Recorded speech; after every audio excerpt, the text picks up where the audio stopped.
다양한 이 항산화 성분들은 간의 해독 능력을 굉장히 빠르게 올려줍니다. 그래서 독일의 의사 막스 거슨이 암 환자에게 꼭 필수적으로 먹게 했던 음식이 바로 입니다. 왜냐하면 간 건강이 모든 암의 면역력을 결정한다고 보고 있고, 간 해독, 간세포 재생에 굉장히 도움이 많이 된다라고. 과일 많이 먹으면 살찔까요?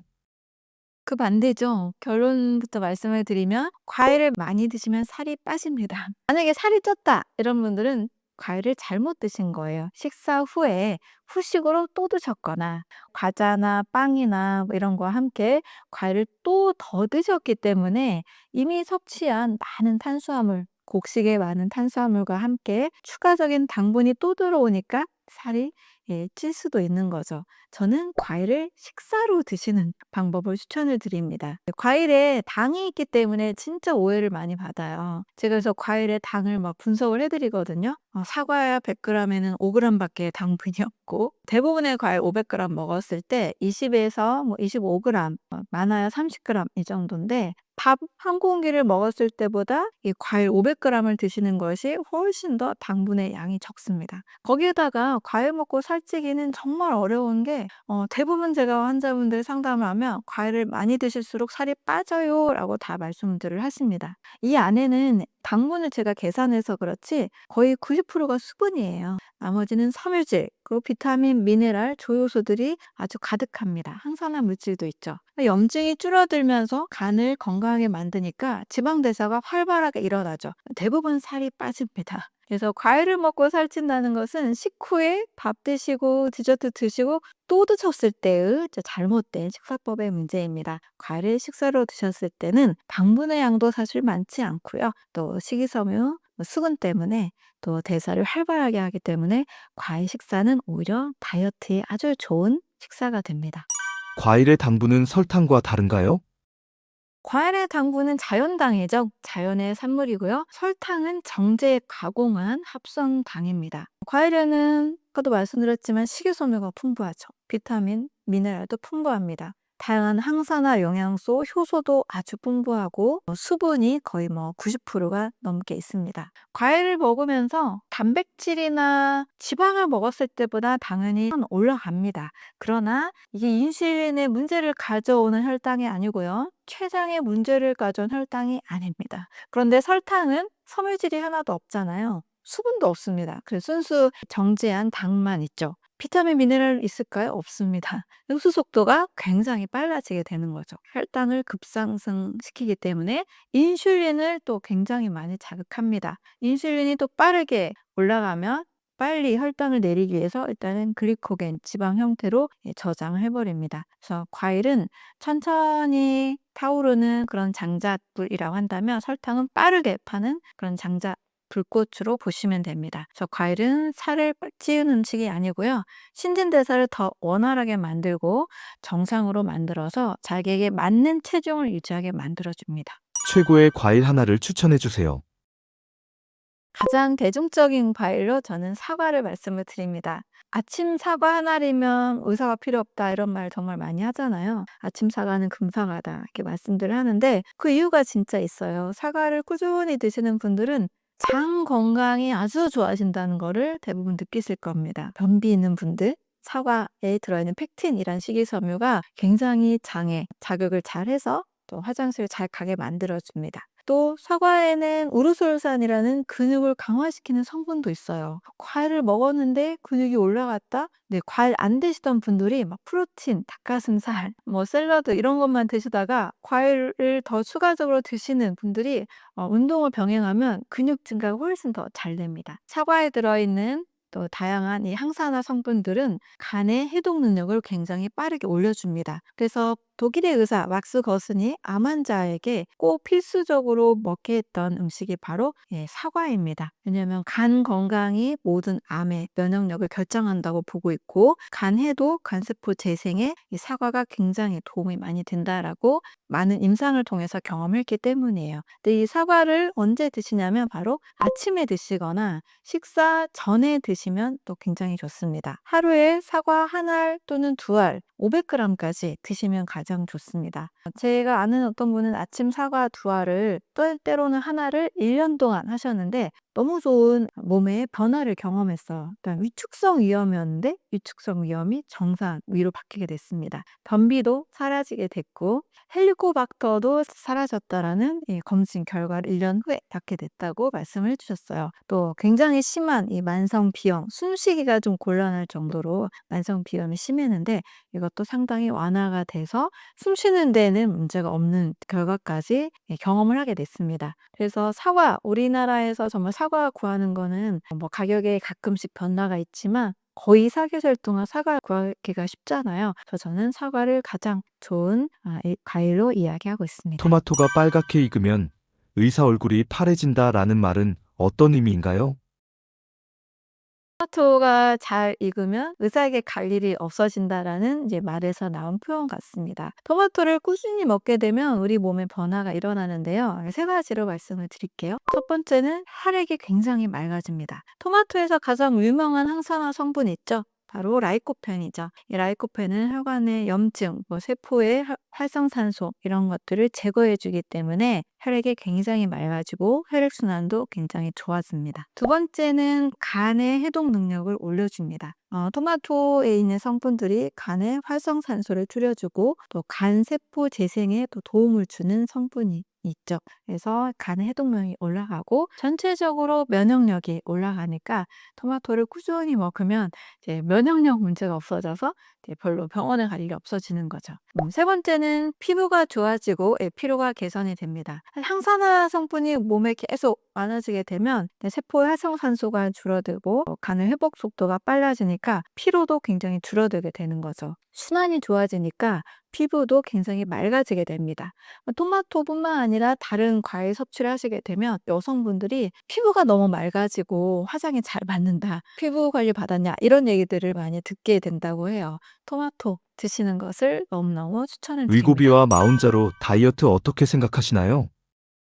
네. 유고비와 마운자로는 공통적으로 일단 몸에 GLP-1 또 마운자로는 GIP까지 같이 추가가 돼서 일단 식욕을 줄여주는 효과가 있습니다. 살이 많이 찌는 이유가 일단은 먹는 걸 조절하기 어렵은 이유잖아요. 가공식품이 큰 문제이긴 하지만 식욕이 줄어들기 때문에 일단은 먹는 양이 굉장히 줄어들죠. 또 음식이 들어와서 위 배출 속도도 굉장히 줄어들게 됩니다. 위에 오랫동안 머물러 있게 돼요. 마운자로는 여기에다가 혈당 안정과 지방 대사까지 더 촉진시켜주는 장의 호르몬까지도 같이 있습니다. 그래서 전체적으로 식욕이 줄고 음식량이 줄고 위에서 음식이 오랫동안 머물러 있는 것 때문에 음식이 줄어들므로 인해서 살이 빠지게 되는 효과죠.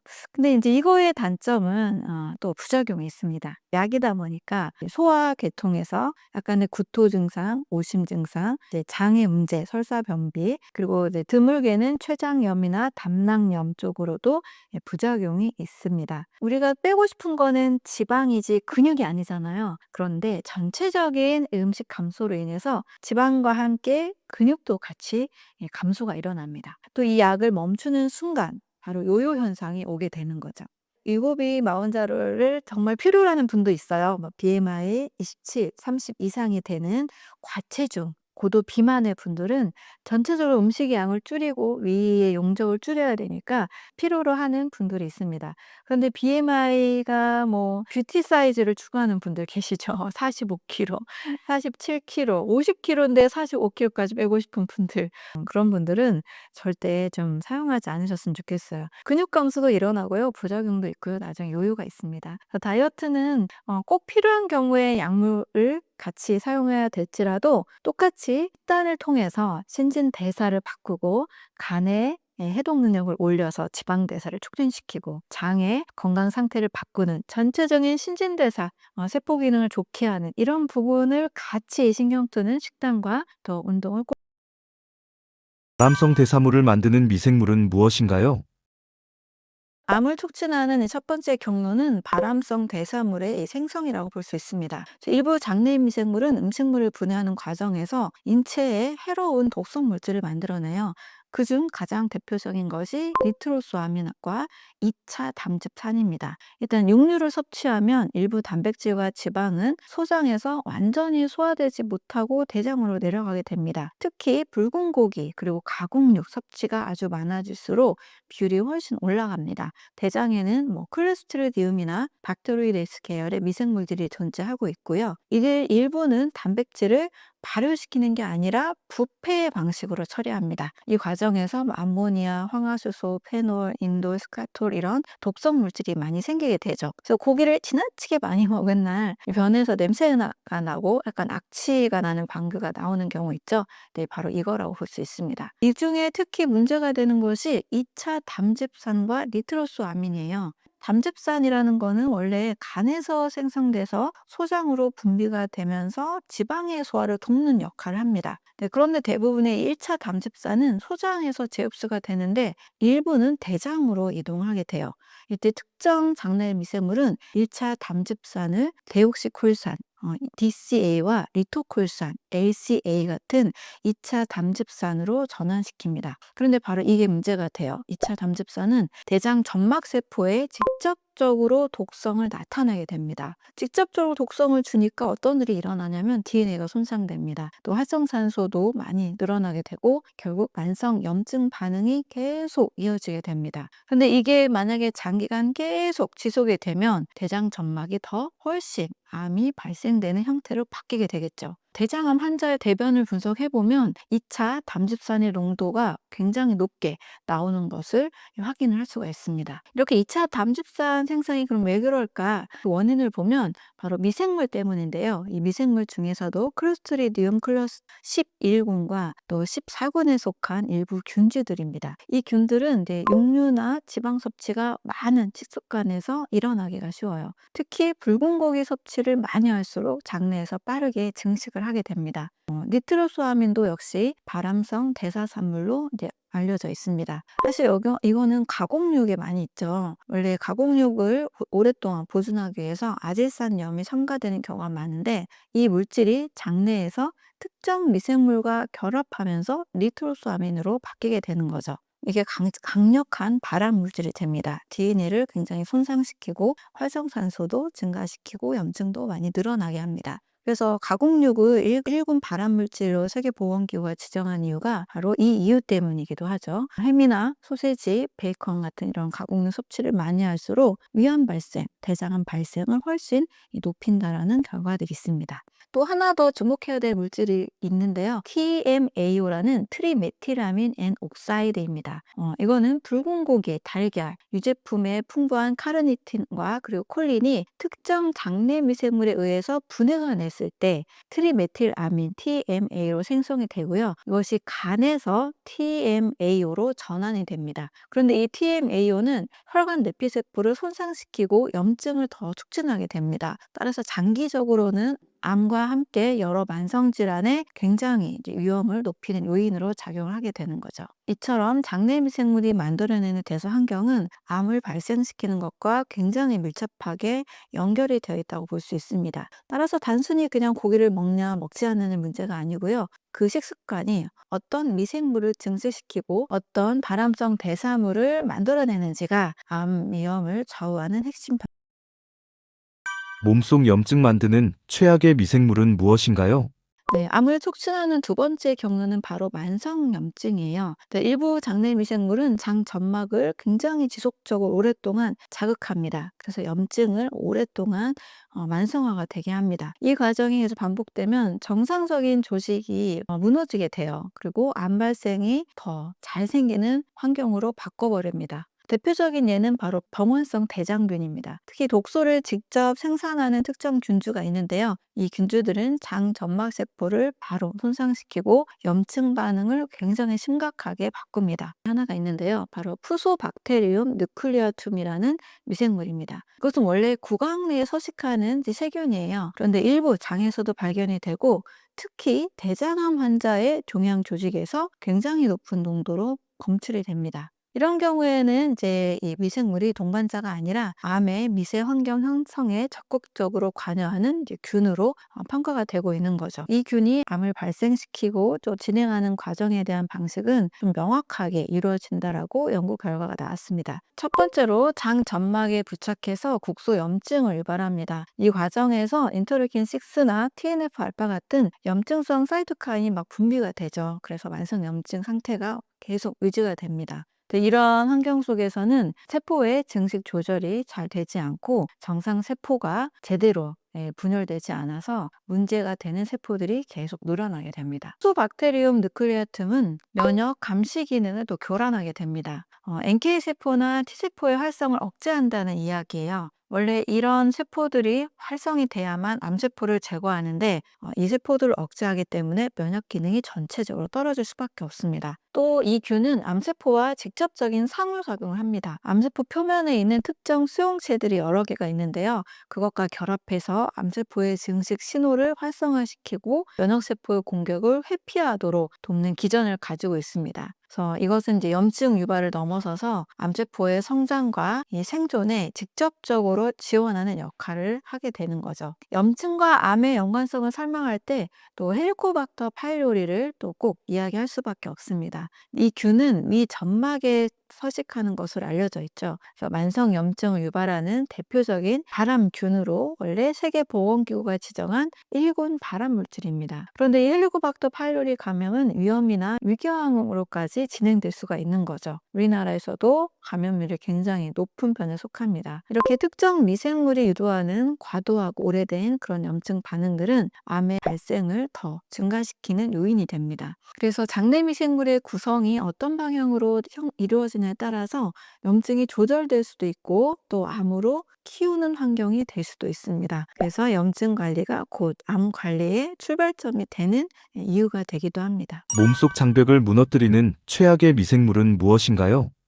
네, 암을 촉진시키는 세 번째 경로는 장벽 손상입니다. 건강한 장 점막, 이 장벽은 영양소를 선택적으로 흡수하면서도 세균과 독소의 침투를 차단하는 역할을 하게 되는 거죠. 이를 이렇게 이루어진 이유는 바로 장 점막 세포 사이사이를 촘촘하게 연결하는 이 타이트 정션 때문입니다. 그런데 일부 장내 미생물은 이 연결 구조를 약화시켜서 장벽을 무너뜨립니다. 그 대표적인 예가 프리보텔라 코프리라는 균이에요. 이 균은 굉장히 많아지면 장 점막의 결합 능력이 떨어지고 이 장벽의 투과성도 올라가게 됩니다. 그 결과 우리가 많이 알고 있는 장누수 증후군이 발생하게 되는 거죠. 각종 이 장 질환의 원인이 바로 이 장누수 증후군으로 시작이 되는데요. 충분히 소화되지 않은 음식물 입자들, 또 세균 조각들, 독소들이 장벽을 바로 통과해서 혈류로 들어오게 됩니다. 그럼 이 혈류 안에서는 이 면역 시스템이 엄청나게 과도하게 이제 반응하게 되겠죠. 그래서 국수적인 문제로 제한되지 않고 전신의 염증으로 커지게 됩니다. 이렇게 장벽이 손상된 상태에서는 장내 미생물 그 자체하고 또 그들이 만들어낸 독성 물질이 있는데요. 이것들이 다 이동을 하게 되면서 대사성 뇌독소 혈증을 유발하게 됩니다. 이 과정에서 특히 문제가 되는 게 바로 장내 미생물이 만들어내는 독소 LPS라는 이포 다당체예요. 이 LPS는 강력한 염증 유발 물질이 되고요. 혈류를 따라서 전신에 순환을 하게 되고 전신의 면역 반응을 계속 일으키게 됩니다. 그래서 만성염증으로 커지게 되죠. 근데 이런 만성염증 환경이 바로 정상적인 세포 조절의 기전을 무너뜨리게 되고요. 암 발생과 암의 촉진에 유리한 조건을 또 만들어냅니다. 장벽을 튼튼하게 하는 것이 이 단순히 소화 기능을 넘어서서 전신 염증 그리고 암을 예방하는 데 굉장히 중요한 요소가 될 수 있습니다. 나쁜 미생물을 증식시키는 최악의 음식, 어떤 것들이 있나요? 나쁜 미생물은 그냥 막 생기는 게 아니고요. 특정한 환경에서 생깁니다. 특히 어떤 음식들 때문에 미생물이 많아지게 되는데요. 그 음식으로는 붉은 고기, 가공육, 또 고지방 음식, 설탕, 인공 감미료들이라 할 수 있습니다. 이것들을 먹게 되면 장내에서 염증 유발균과 그리고 부패균이 굉장히 많이 늘어나게 돼요. 이런 음식을 먹고 자라는 균들이 있습니다. 근데 이런 음식을 반복적으로 섭취하게 되면 아예 이제 장내 미생물 생태계가 빠르게 불균형 상태로 바뀌게 되는 거죠. 이러한 식습관의 전형이 바로 서구식 식단이죠. 육류, 치즈, 가공식품, 또 달 음료수, 또 정제 탄수화물 이런 것들을 많이 먹게 될 때 장내에서는 콜레스테롤 계열과 콜레스테륨 같은 이런 단백질 부패균이 굉장히 늘어나게 됩니다. 또 반대로 비피더스균 같은 좋은 균, 유익균은 또 떨어지게 되죠. 이러한 장내 미생물 구성은 그런데 생각보다 좀 빠르게 바뀌어서 연구에 의하면 음식을 2주만 바꿔도 미생물 분집이 좋은 균이 우세하기도 하고 나쁜 균이 우세하기도 하는 이런 식으로 뚜렷하게 달라지게 됩니다.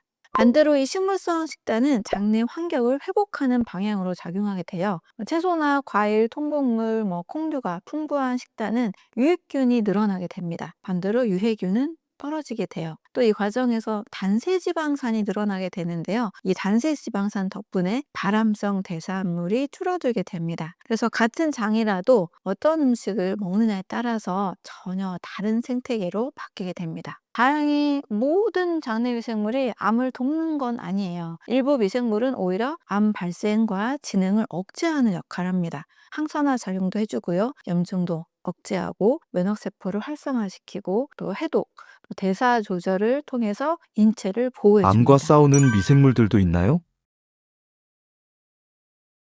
네, 암과 싸우는 이 미생물의 첫 번째 기능은 바로 항산화 작용입니다. 근데 일부 장내 미생물은 체내의 산화 스트레스를 낮춰주는 방향으로 작동하게 돼요. 네, 그 역할의 중심에 우리가 잘 알고 있는 락토바실러스 그리고 비피더스균이 있습니다. 네, 이 미생물들은 특징이 있는데요. 과산화수소 같은 이 활성산소를 분해할 수 있는 효소 시스템을 갖추고 있다는 거예요.